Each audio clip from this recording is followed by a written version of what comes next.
क्या आप भी सुबह 8 बजे के बाद स्नान करते हैं या उससे पहले करते हैं? तो आपको भगवान विष्णु ने देवी लक्ष्मी और गरुड़ जी को स्नान करने के विषय में जो रहस्य बताया है उसे अवश्य ही सुनना चाहिए। स्नान कब करना चाहिए, कैसे करना चाहिए, स्नान करते समय कौन सा मंत्र बोलना चाहिए, नहाने के पानी में किस दिन क्या डालना चाहिए, तथा स्नान के बाद सबसे पहला काम क्या करना चाहिए जिससे जीवन में सकारात्मक ऊर्जा का प्रवाह बढ़े, दुख दरिद्रता का नाश हो जाए और सुख समृद्धि में वृद्धि हो जाए।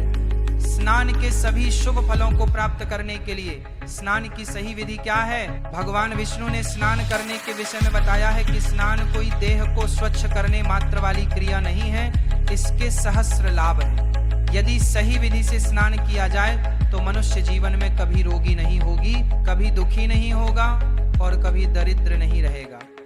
तो चलिए बिना देरी किए आपको बताते हैं भगवान विष्णु ने स्नान के विषय में कौन सा महत्वपूर्ण ज्ञान देवी लक्ष्मी और गरुड़ जी को दिया है। एक बार क्षीर सागर में शेषनाग की शैया पर भगवान विष्णु और देवी लक्ष्मी विराजमान थे। उसी क्षण आकाश मार्ग से विनता पुत्र गरुड़ वहां आ पहुंचे। गरुड़ ने दूर से ही भगवान विष्णु और माता लक्ष्मी को दर्शन करते हुए विनम्रता पूर्वक प्रणाम किया और समीप आए। भगवान विष्णु ने मृदु मुस्कान के साथ आंखें खोली और गरुड़ का स्वागत किया।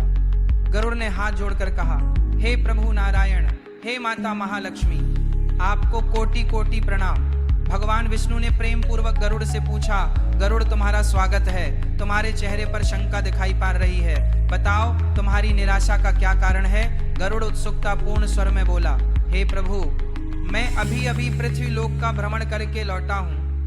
वहां मैंने अनेक मनुष्यों को देखा जो प्रतिदिन स्नान तो करते हैं फिर भी दुखी और क्लेश पूर्ण जीवन जीते हैं। वे मनुष्य प्रतिदिन प्रातः स्नान करते हैं फिर भी उनके दुर्दिन दूर क्यों नहीं होते?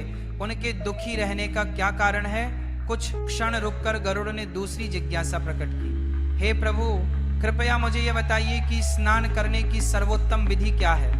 मनुष्य को स्नान कब और कैसे करना चाहिए? फिर गरुड़ ने माता लक्ष्मी की ओर देखकर कहा, हे माँ लक्ष्मी, पृथ्वी लोक में अनेक स्त्रियां नित्य प्रति स्नान कर आपकी पूजा अर्चना करती हैं, किंतु फिर भी उनके घर में आपका वास नहीं होता, उनके जीवन में दरिद्रता और अशांति बनी रहती है। ऐसा क्यों? गरुड़ के मुख से एक के बाद एक प्रश्न सुनकर भगवान विष्णु मंद मंद मुस्कुराए। माता लक्ष्मी ने भी गरुड़ की जिज्ञासा को सराहना भरी दृष्टि से देखा। भगवान विष्णु गंभीरता से बोले, हे पक्षीराज, तुम्हारे सभी प्रश्न उचित हैं। तुमने अत्यंत महत्वपूर्ण विषय पर प्रश्न किया है।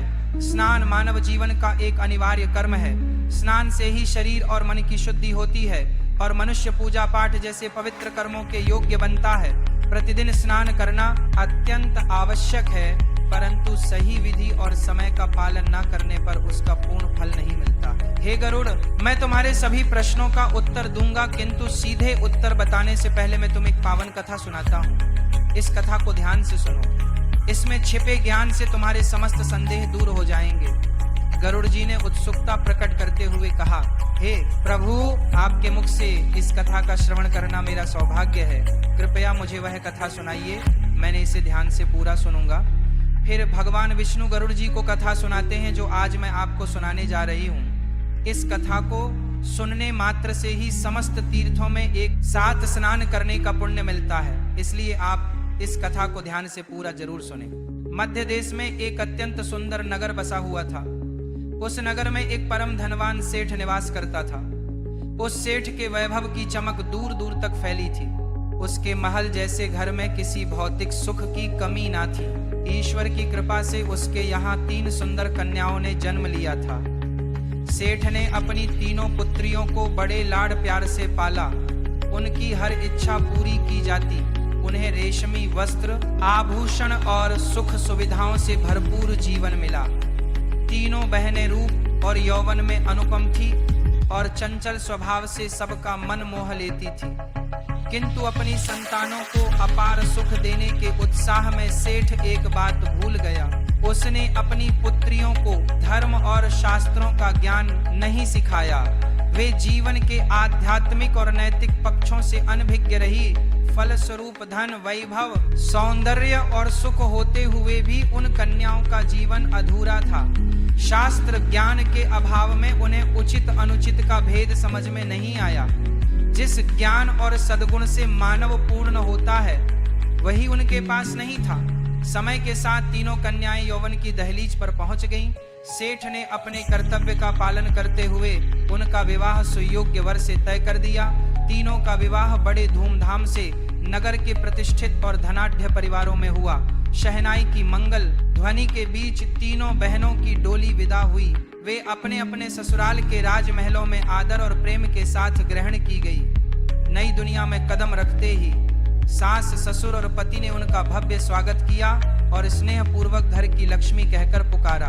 परंतु विलासिता और लापरवाही के चलते उनकी कुछ आदतें बिगड़ चुकी थी। तीनों बहुएं सुबह देर तक सोई रहती, सूर्योदय को भी ओढ़े पड़े रहती। जब उनकी आंख खुलती तो दिन चढ़ाया होता। वे आलस्य से देर से उठती और प्रातः स्नान में कोताही बरती। कई बार बिना स्नान किए ही रसोई घर की ओर रुख कर लेती और भोजन ग्रहण कर लेती। पूजा पाठ तो कभी कभार वह भी बेमन से करती। उनके ससुराल में बड़ी बुजुर्ग महिलाओं ने कई बार उन्हें टोकने का प्रयत्न किया। किसी की सास ने प्यार से समझाया, बेटी सुबह जल्दी उठकर स्नान कर लिया करो, बिना स्नान कुछ मत खाया करो। पर तीनों बहनों ने अपनी सास की बात को अनसुना कर दिया। उन्होंने मुस्कुराकर बात टाल दी और अपने मनमाने ढर्रे पर चलती रही। आलस्य और अनुशासनहीनता उनके स्वभाव में बस चुकी थी। समय बीतने लगा और जल्द ही उन घरों में अशुभ परिवर्तन दिखाई देने लगे। एक के बाद एक व्यापार में घाटा होने लगे। कभी माल की चोरी हो जाती तो कभी बड़ा निवेश डूब जाता। ठण लेकर भी व्यवसाय संभाले नहीं संभल रहा था। स्थिति यहाँ तक पहुंची कि उन परिवारों को अपनी जायदाद एक एक कर बेचनी पड़ी। महलों के वैभव को त्याग कर अब वे साधारण झोपड़ी में रहने को विवश हो गए। परंतु वे तीनों बहनें तंगहाली और कष्टमय जीवन सहने को तैयार नहीं थी। झोपड़ी में उनका मन बिल्कुल नहीं लगा। अंततः वे अपनी ससुराल छोड़कर लौटकर अपने पिता के घर आ गई। अचानक तीनों पुत्रियों को द्वार पर देख सेठ चकित रह गया। परंतु संतानों के प्रति प्रेम में उसने बाहें फैलाकर उनका स्वागत किया। अपनी दुखियारी बेटियों को गले लगाते हुए उसने स्नेह से कहा, कोई बात नहीं, तुम अपने ही घर आई हो। बेटियों के वापस आ जाने से सेठ को आत्मिक शांति मिली, किंतु जल्द ही उसने गौर किया कि उनकी दिनचर्या अब भी नहीं बदली थी। मायके में भी वे पहले की तरह देर से सोकर उठती और बिना नहाए आराम से रसोई से भोजन ले लेती। इधर पिता अपनी ओर आती विपत्ति से अनजान था। कुछ ही समय में सेठ के व्यापार में भी अजीब कठिनाइयां आने लगी। सौदे विफल होने लगे। बाजार में उसकी विश्वसनीयता घटने लगी और धन हानि का सिलसिला शुरू हो गया। दिनों दिन हालत बिगड़ती गई। सेठ अचरज में था कि ऐसा कैसे हो रहा है। उसके समृद्ध व्यापार में हानि ही हानि क्यों हो रही है। उसे समझ नहीं आया कि यह अनर्थ किस कारण घट रहा है। अंततः हताश होकर सेठ ने ईश्वर का स्मरण किया। रोज की चिंताओं ने उसे तोड़ दिया था। एक रात वह सितारों भरे आकाश की ओर देखकर बोला, हे प्रभु, यह कैसी विपत्ति है। मेरा तो सब कुछ उजड़ता जा रहा है, कोई राह दिखाओ। उसकी आंखों से आंसू टपक पड़े। उस दुख भरी पुकार के कुछ ही समय बाद एक दिन सेठ के द्वार पर एक दिव्य तेजस्वी साधु पधारे। साधु वेशधारी कोई और नहीं, स्वयं भगवान विष्णु थे, जो सेठ की विपदा हरने मानव रूप में आए थे। साधु के रूप में विष्णु के मस्तक पर जटाजूट सुशोभित थी। आंखों में करुणा का सागर लहरा रहा था। उनकी देह से एक दिव्य आभा प्रस्फुटित हो रही थी। जैसे ही सेठ ने उन्हें देहरी पर देखा, उसके मन को एक अनूठी शांति का अनुभव हुआ। सेठ भागा हुआ आया और श्रद्धा पूर्वक साधु महाराज को भीतर आमंत्रित किया। आदर पूर्वक उनके चरणों को प्रणाम कर आसन दिया और स्वयं हाथ जोड़कर विनीत भाव से सामने खड़ा हो गया। साधु ने प्रेम पूर्वक उसका अभिवादन स्वीकार किया। सेठ ने तुरंत एक ताम्र पात्र में जल लाकर उनके चरण धोए। उस जल से उठती पवित्रता मानो समस्त घर में फैल गई। सेठ ने भरे मन से कहा, स्वामी, आपने मेरे द्वार आने का कष्ट किया। मेरा जीवन धन्य हो गया। दिव्य पुरुष ने सेठ के मुख की उदासी को ताड़ लिया और स्नेह भरे स्वर में पूछा, वत्स, तुम्हारे चेहरे पर चिंता की रेखा स्पष्ट है, मुझे अपने हृदय का दुख बताओ। सेठ का जैसे बांध टूट गया, उसने अवरुद्ध कंठ से अपनी आपबीती सुना डाली। स्वामी, कभी मेरा घर धन धान्य से भरा था, 3 पुत्रियों के विवाह धूमधाम से किए, पर उनके ससुराल में प्रवेश करते ही वहां विपदा आ गई। सेठ ने आगे कहा, उनके पतियों का व्यापार चौपट हो गया, परिवार कंगाल हो गए। मेरी बेटियां दुखी होकर मायके लौट आई। सोचा यहाँ सुख से रहेंगी, परंतु प्रभु की लीला देखिए, अब मेरे अपने व्यापार में भी भारी नुकसान होने लगा है। सेठ ने अपनी बेटियों को भी पास बुला लिया। तीनों झुकी नजरों और व्याकुल हृदय से साधु के सामने खड़ी हो गईं। सेठ बोला, महाराज, यही मेरी बेटियां हैं जिनके भाग्य का पता नहीं कैसा उल्टा चक्र चल पड़ा है। साधु ने ध्यान मग्न दृष्टि उन तीनों पर डाली। कुछ पल में ही उन्हें दिव्य ज्ञान से सब भेद दिख गया। उन्होंने देखा कि उन बहनों के चारों ओर घोर तिमिर का एक नकारात्मक घेरा मंडरा रहा है। वह नकारात्मक ऊर्जा उनका पीछा एक साई की तरह कर रही थी। जहां जाती थी वहीं अंधकार छा जाता था। साधु का हृदय करुणा से भर उठा। साधु ने गंभीर स्वर में सेठ से कहा, वत्स, तुम्हारी इन तीनों पुत्रियों की अपनी ही आदतों ने इनका भाग्य बिगाड़ा है। इनकी आलसी दिनचर्या और अशुद्ध आचरण के कारण ही इनके चारों ओर दुर्भाग्य ने घेरा बनाया है। तीनों बहनें हतप्रभ होकर साधु को निहारने लगी। साधु बोले, ये सुबह देर से उठती है, सूरज उगने के काफी बाद आलस्य से स्नान करती हैं या कभी कभी बिना स्नान भोजन कर लेती हैं। उनके इस अशुद्ध आचरण ने इनके चारों ओर तमस का कवच खड़ा कर दिया है। साधु ने आगे समझाया, मनुष्य जब स्वच्छता और समय का ध्यान नहीं रखता तो उसके इर्द गिर्द नकारात्मक शक्तियां इकट्ठी हो जाती हैं। इन्हीं शक्तियों का प्रभाव है कि जहां भी जाती हैं वहां क्लेश और दुर्भाग्य चला आता है। तीनों बहनें लज्जा और पछतावे से सर झुकाए खड़ी थी। उन्हें अपनी भूल का आभास होने लगा था। उनकी आंखों में आंसू भर आए। मन ही मन वे सोचने लगी, हमसे बड़ी चूक हो गई। साधु ने तीनों बहनों और सेठ की ओर देखते हुए कहा, अब मैं तुम्हें कुछ अति महत्वपूर्ण बातें बताने जा रहा हूँ। तुम सभी ध्यान पूर्वक सुनो और प्रतिदिन इनका पालन करो, यही तुम्हारी समस्याओं का समाधान है।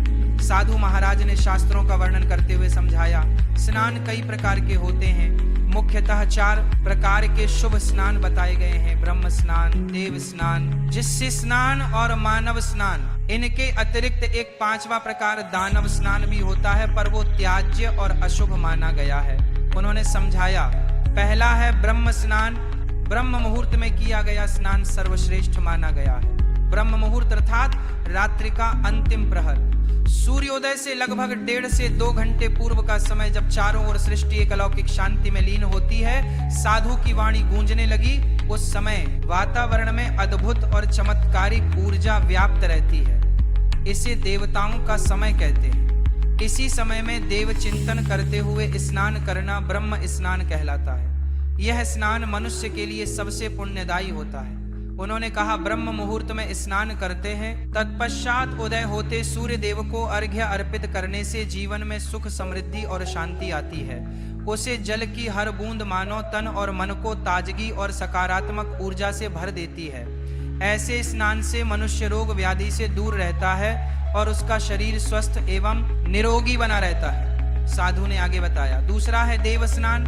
प्रातः 5 से 6:00 बजे के मध्य किया जाने वाला स्नान देव स्नान कहलाता है। इस बेला में सभी पवित्र नदियों गंगा, यमुना आदि का स्मरण करते हुए जल में डुबकी लगानी चाहिए।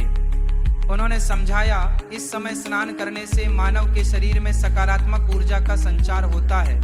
जल के प्रत्येक स्पर्श के साथ शरीर की सारी नकारात्मकता धुल जाती है।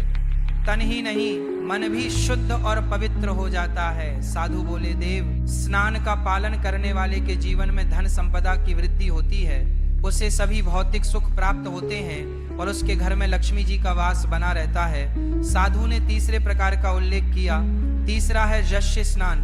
सुबह भोर में जब आकाश में कुछ तारे अब भी चमक रहे होते हैं, उस बेला में जो स्नान किया जाए उसे शिश स्नान कहते हैं। यह भी एक श्रेष्ठ स्नान है जो मानसिक शांति प्रदान करता है। इस समय स्नान करने से चिंताएं और विकार मानो जल के साथ बह जाते हैं और मन निर्मल हो जाता है। साधु ने आगे कहा, चौथा है मानव स्नान सुबह 6 से 8 बजे के बीच अर्थात सूर्योदय के समय या उसके तुरंत बाद जो स्नान किया जाए उसे मानव स्नान कहा गया है। उन्होंने कहा, यह स्नान भी शुभ फलदायी माना जाता है।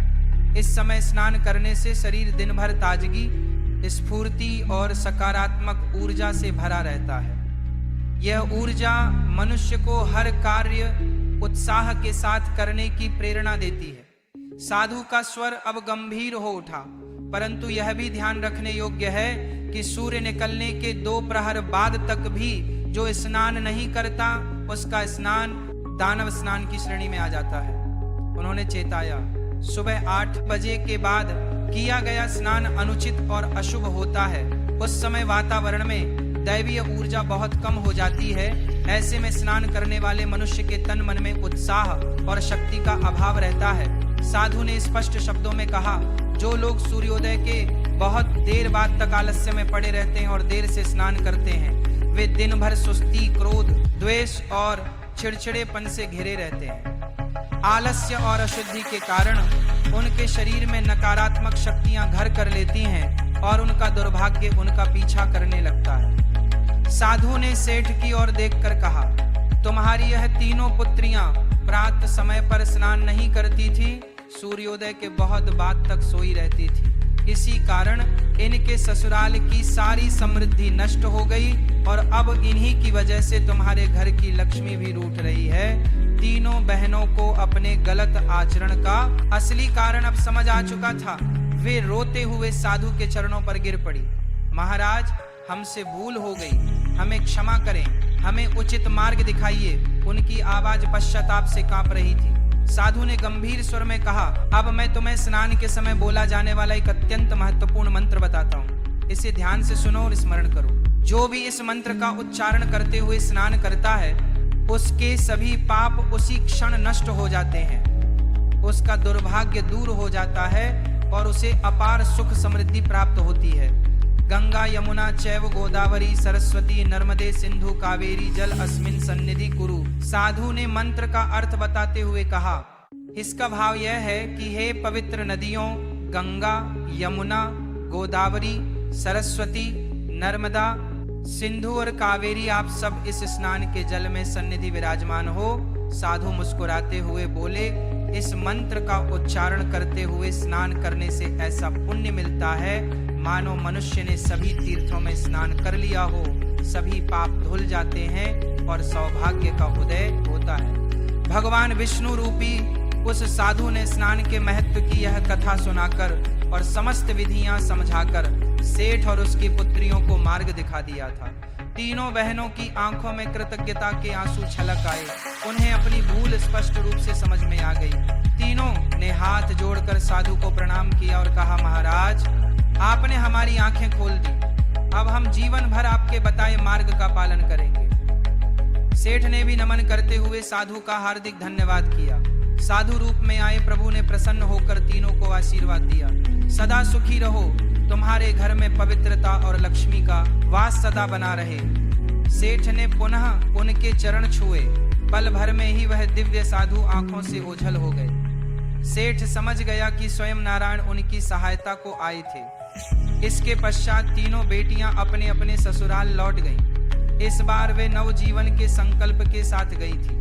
उन्होंने प्रभु द्वारा बताए गए स्नान के नियमों का कठोरता से पालन शुरू कर दिया। अब रोज तड़के ब्रह्म मुहूर्त में ही उनकी आंखें खुल जाती। निद्रा त्याग वे तुरंत पवित्र नदियों का स्मरण करते हुए स्नान करती। स्नान के पश्चात उदय होते सूर्य को ताम्रपात्र में जल भर अर्घ्य देती और श्रद्धा से भगवान का स्मरण करती। नित्य प्रातः स्नान से उनका शरीर और मन पवित्र हो गया। जो काली छाया उनके पीछे लगी थी वह धीरे धीरे पूरी तरह मिट गई। घरों का वातावरण फिर से शांत और सकारात्मक होने लगा। धीरे धीरे उनके पतियों के डूबते व्यापार को फिर से सहारा मिलने लगा। जिन सौदों में लगातार हानि हो रही थी वे अब लाभ देने लगे। घर में धन की बरकत लौट आई और खोया वैभव पुनः प्राप्त होने लगा। जो झोपड़ियां कभी अंधेरे और उदासी का अड्डा बन गई थी, वहां अब दीपक की ज्योति फिर से चमक उठी। परिवारों में प्रसन्नता लौट आई। घर के बड़े बुजुर्ग बोले, लगता है घर की लक्ष्मी अब प्रसन्न होकर लौट आई है। भगवान विष्णु यह कथा सुनकर मौन हुए तो क्षीर सागर में फिर वही शांति छा गई। गरुड़ मंत्रमुग्ध से यह सब सुनते रहे थे। अब उन्हें अपने सभी प्रश्नों का उत्तर मिल चुका था। माता लक्ष्मी ने कोमल स्वर में जोते हुए कहा, जहां आलस्य, गंदगी और अशुद्धि रहती है, वहां मेरा वास नहीं हो सकता। जो स्त्रियां नित्य स्नान तो करती हैं, लेकिन यदि समय का पालन नहीं करती या विधि को पूरी तरह नहीं मानती, वहां भी समृद्धि टिकती नहीं है। देवी बोली, मैं वहां निवास करती हूं जहां भोर के प्रकाश के साथ जागरण होता है, स्नान से तन मन पवित्र रखे जाते हैं और सच्ची श्रद्धा से ईश्वर का स्मरण होता है। गरुड़ ने हर्ष भरी विनम्रता के साथ भगवान विष्णु और माता लक्ष्मी को प्रणाम किया। उसने ऊंचे स्वर में जयकार किया, जय श्री हरि विष्णु, जय मां लक्ष्मी। आपकी कृपा से आज मेरा चित्त प्रकाश से भर गया, इसलिए हमें भी आलस्य त्याग कर नित्य प्रति सूर्योदय से पूर्व उठकर स्नान करना चाहिए। तब ईश्वर की आराधना एवं स्मरण करने से हमारे जीवन में सदा पवित्रता, सकारात्मक ऊर्जा और मां लक्ष्मी की कृपा बनी रहेगी। तो आपको ये कथा कैसी लगी कमेंट करके अवश्य बताएं। जानकारी अच्छी लगी तो वीडियो को लाइक जरूर करें और चैनल को सब्सक्राइब करना ना भूलें।